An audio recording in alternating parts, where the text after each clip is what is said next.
In 1947, the first Ferrari race car came to life.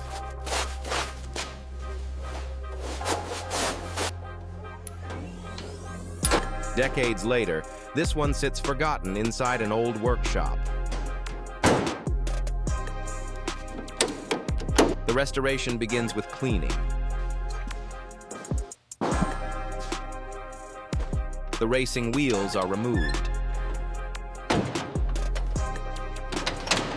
Then the heart of the machine, the early Ferrari V12, is lifted slowly from the chassis.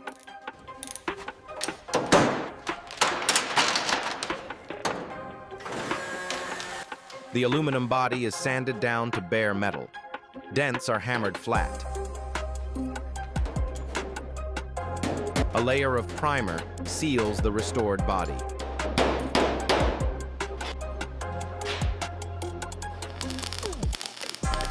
With the engine reinstalled and every bolt tightened, the moment finally arrives.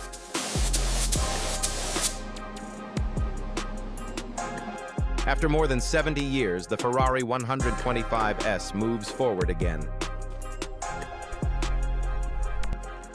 Rebuilt by hand and ready to race history once more.